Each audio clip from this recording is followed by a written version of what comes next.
Hello friends, welcome to Java tutorial series. Dear friends, आज के इस लेक्चर में हम बात करेंगे स्ट्रिंग क्लास के इनसाइड जो गेट केयर्स नेम का मेथड होता है उसका यूज़ आप जावा प्रोग्रामिंग में किस तरीके से कर सकते हैं। तो चलिए स्टार्ट करते हैं।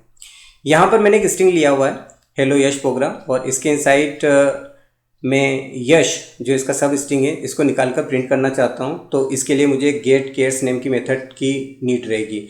तो किस तरीके से मैं निकाल सकता हूँ वो हम यहाँ पर देखने वाले हैं। तो मुझे इसके लिए एक कैरेक्टर अरे बनाना पड़ेगा और इसका साइज़ आप जो स्ट्रिंग निकालना चाहते हैं उसके अकॉर्डिंग रखें। तो यहाँ पर इसका जो लेंथ है 1 2 3 4 है, तो मैं यहाँ पर थोड़ा सा ज़्यादा रख लेता हूँ और मैं 5 रख देता हूँ इसका साइज़। देखिए इस तरीके से मैंने यहाँ पर जो कैरेक्टर अरे हैं वो बनाया और उसका जो साइज़ है मैंने यहाँ पर 5 दे दिया। इस तरीके से आप और ज़्यादा भी दे सकते हैं लेकिन कम नहीं देना है, ये बात आपको ध्यान रखना है।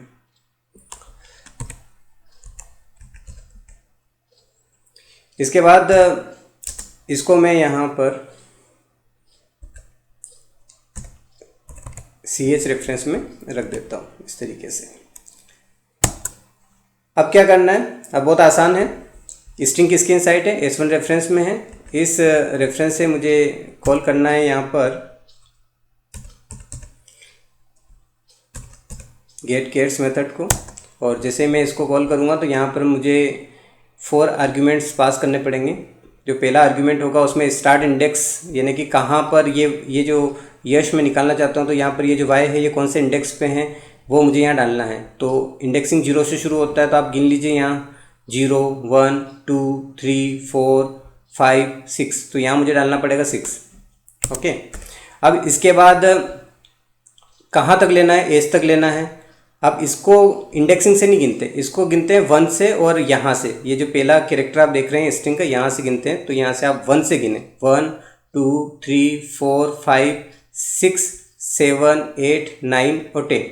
तो यहाँ पर मुझे डालना पड़ेगा 10, और यहाँ पर जो आपने कैरेक्टर अरे बनाया है जो स्ट्रिंग निकल कर आएगी और जिसमें आपको रखना है उस अरे का नेम आपको यहाँ पर देना है। तो यहाँ मैंने इसका नेम CS दिया है, तो मैंने यहाँ पे रखा है। अब इसके बाद डेस्टिनेशन, यानी कि जब प्रिंट करवाएंगे तो कौन से इंडेक्सिंग पे आपको रखना है, तो मैं 0 पे ही रखूँगा क्योंकि मुझे स्टार्टिंग से प्रिंट करवाना। आप अगर थोड़ा आगे पीछे प्रिंट करवाना, थोड़ा पीछे प्रिंट करवाना चाहते हैं तो और इंडेक्सिंग बढ़ा सकते हैं, आपके ऊपर डिपेंड करता है। तो अभी मैं स्टार्टिंग से प्रिंट करवाना चाहता हूँ तो मैंने यहाँ 0 दिया। ओके, अब ये काम तो मेरा हो गया। अब जैसे इस मेथड को कॉल करेंगे तो इस अरे के इनसाइड ये स्ट्रिंग निकाल कर रख देगा, बहुत सिंपल है।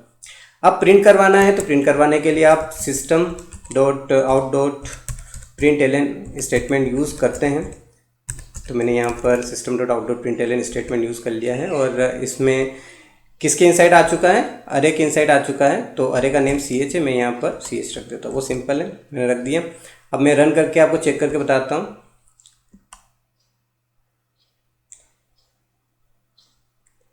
ये रन हो चुका है और आप यहाँ पर देख सकते हैं, यहाँ पर आपको आउटपुट मिल चुका है यश। लेकिन आपको क्या ध्यान रखना है, लेकिन जब आप इस प्रोग्राम को बनाएंगे अपनी जावा प्रोग्रामिंग के इनसाइड, तब आपको यहाँ पर ट्राई कैच जरूर यूज़ करना है। अब ट्राई कैच क्यों यूज़ करना है, एक्चुअली होता ये है कि यूज़र ये जो आर्ग्यूमेंट्स है, यानी कि ये जो वैल्यू है स्टार्ट इंडेक्स और एंडिंग इंडेक्स, ये रन टाइम पर डालेगा। अब रन टाइम पर डालेगा तो उसको नहीं पता कि कितना डालना है। अगर उसने गलती से ज़्यादा डाल दिया, जैसे मैं यहाँ पे 50 डाल देता हूँ, तो यहाँ पर एक्सेप्शन आएगा, और वो कंपाइल टाइम पे नहीं आएगा, वो रन टाइम पर आएगा, और एक्सेप्शन आएगा string index out of bound exception. तो फिर आपका जो एप्लीकेशन है, जावा का एप्लीकेशन है, वो फोर्स क्लोज हो जाएगा। अब तो उससे बचने के लिए क्या करना होता है कि आपको इसे ट्राई कैच में डालना है। मैं अभी एक्सेप्शन लाके आपको बताता हूँ तो आपको और क्लियर हो जाएगा, आप बहुत बेटर तरीके से समझ पाएंगे उस बात को। मैंने यहाँ पर इंडेक्सिंग बढ़ा दिया है, और अभी आप देख सकते हैं यहाँ पर ये एक्सेप्शन आ चुका है। कंपाइल टाइम पे कोई एक्सेप्शन नहीं था, लेकिन रन टाइम पर यहाँ पर एक्सेप्शन आ चुका है। और क्या एक्सेप्शन आया, string index out of bounds exception. तो ये अपने हाथ में नहीं होता है, तो इसलिए आपको पहले इसे ट्राई कैच में रख देना है। तो बहुत आसान है, आप ट्राई कैच ब्लॉक में इसे डाल दें। और किस तरीके से डाल सकते हैं मैं आपको बता देता हूँ, जैसे मैं कर रहा हूँ वैसे ही आपको करना है।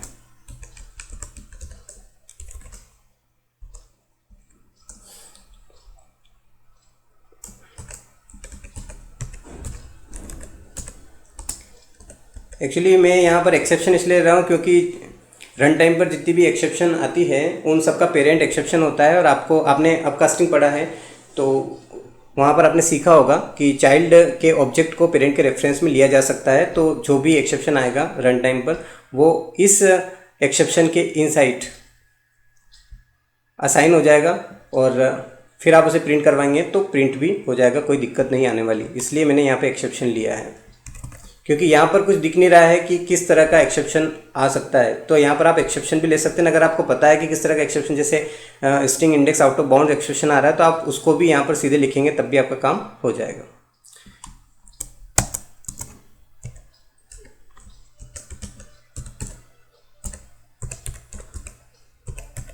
तो यहाँ पर एक्सेप्शन को प्रिंट करवा देते हैं, ताकि जब यूज़र इंडेक्स डाले और अगर वो गलत डाल दे तो उसको पता चल सके।